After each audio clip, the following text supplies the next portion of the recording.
So the first is Tal Catran. Tal is a prominent figure in the global innovation ecosystem, and he's actually founded 17 startup accelerators since 2012. He in both Israel and abroad and taking them globally. It's rather positioned him as a guru on accelerators, hubs, and startup ecosystems. So over the years, Tal has run over 60 cohorts with nearly 1,000 startups coming through his accelerators. He serves as an advisory board member in a variety of companies and tech startups. So he really knows his stuff, and he's actively involved in promoting and mentoring various ecosystems across the globe. He's a keynote speaker in TEDx and on startups, innovation and entrepreneurship. So we're very lucky to be joined by him today. And Tal, if I can ask you to unmute and turn on your video, we'll be hearing from you for about 10 minutes on some advice and anything you can share for our audience today. Thank you. Okay, thank you, Joe, for having me here. So excited to be here. Definitely excited to see the counter of participants running up. This is not something that you see too often, and I think more than that is to see the welcoming. Oh my God, like everyone is kind of welcoming and telling you're here, and this is purely amazing. I hope to see that on all the conferences I'm participating in, and I do kind of challenge you not just to say hello, but also introduce yourself and use this chat not just to ask questions, but also to present yourself and share ideas what you can take and bring. So I'm here to talk about fundraising for FemTech. Well, I know a few things about FemTech. As me and my co-founder, we established in 2018 Eve FemTech Hub, the one hub in Israel doing FemTech. Honestly, when she reached out to me and she said FemTech, I was like, FinTech? She said, no, FemTech. I did not have a clue what FemTech was, like women's digital health. I didn't know the first clue about it. I can tell you after near 3 years now that I know gynecologist myself. And I see the challenges. Again, I'm very proud to say that half of the startups I saw were led by women, but the other half was led by men. So this is that FemTech is not women empowerment. FemTech is women's digital health. And I do hope we have some men in the audience here as well. Now, aside from that, I'm here to speak about fundraising. That's the hot potato. So if you ask any startup what's so difficult for you to do, probably you will hear two things. One is to find my second half, let's say the technical person I need to bring on board. That's usually the problem. People have tons of ideas, but less people are kind of savvy on the technology. I'm talking about the innovators. And then the second part will be fundraising. Now, you would assume that since women count for more than half of the population on Earth, and they have what they have in way of what they need, you would kind of assume that they will be also the best innovators for what they need, because I mean, it makes sense that if you're so familiar with the problem, you would be the best to come with a solution. Well, I don't know to say much about it. As I said, I saw half and half, but that is really not the criteria for me to kind of judge if it's good or not. I'm here to speak, as I said, about fun and why it's difficult, by the way, in general. It's not just difficult for FemTech. It's generally difficult to raise funds.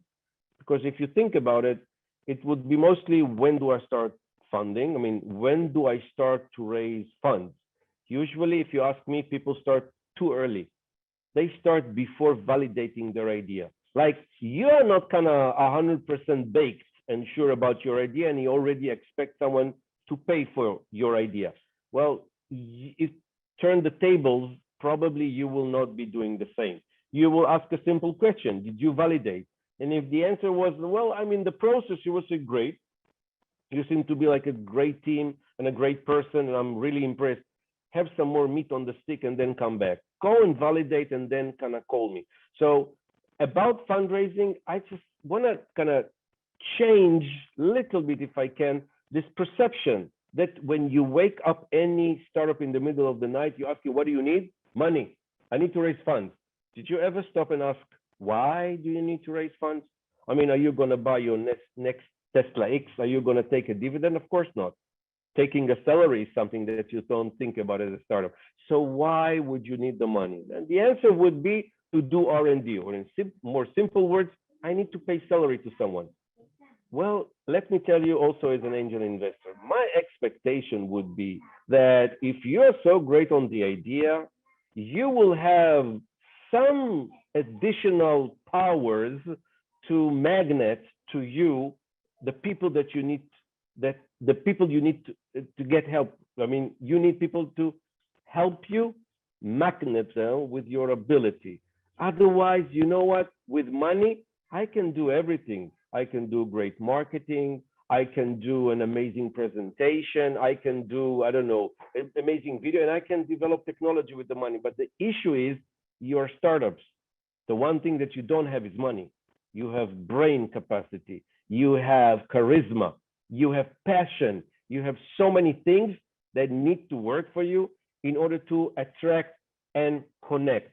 So if you just indulge this thought that maybe the fact that people tell you you must raise money is not a must, and you can go a different way in finding people that would become your partners, maybe you don't need to raise funds.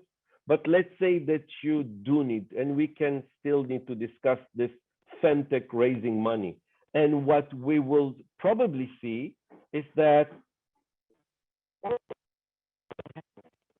FemTech startups are kind of, I don't know, 2% maybe of the entire money that you will raise as the entire companies in health, in health, digital health.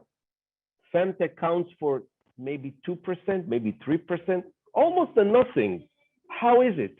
How is it that this amount of companies that have raised money, I think 500, 600 million, kind of in the neighborhood of last year, from the total of, I think, over 60 or near $70 billion that the entire digital health community raised. It's almost nothing. How is it?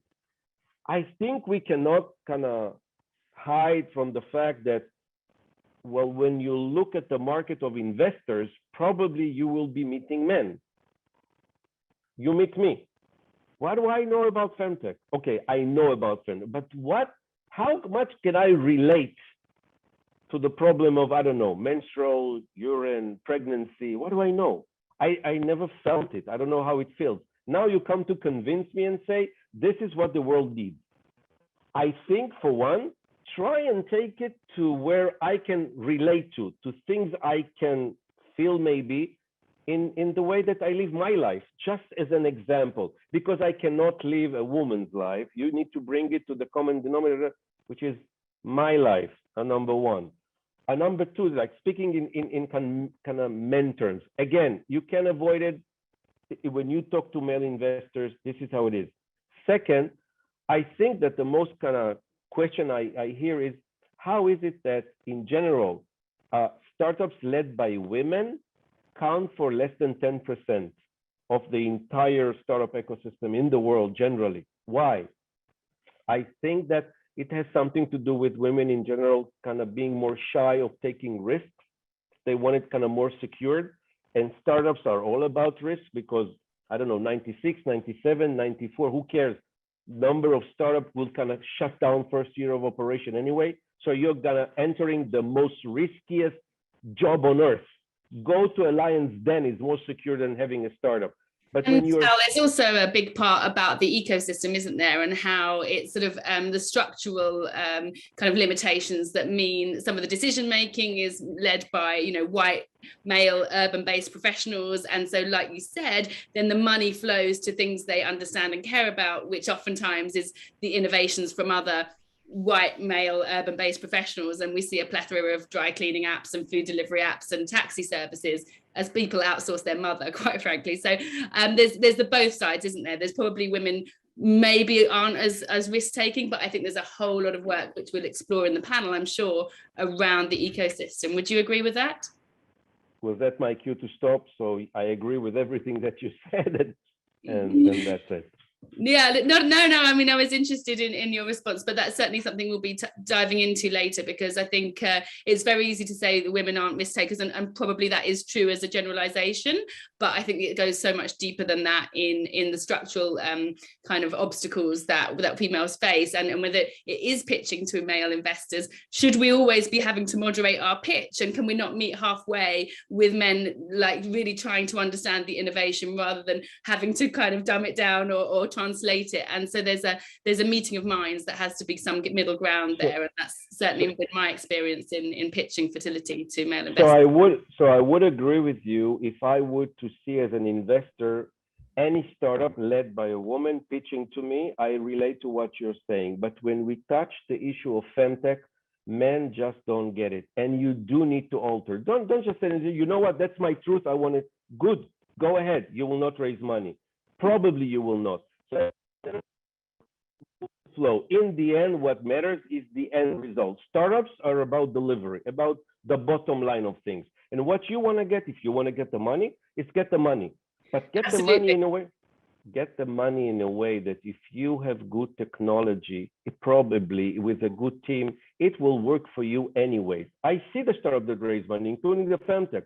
The good one raise money, no doubt about it, regardless if it's a man or whatever. What I do see, to my surprise, is I would look at women investors as more open to the issue, and this is not what I'm seeing.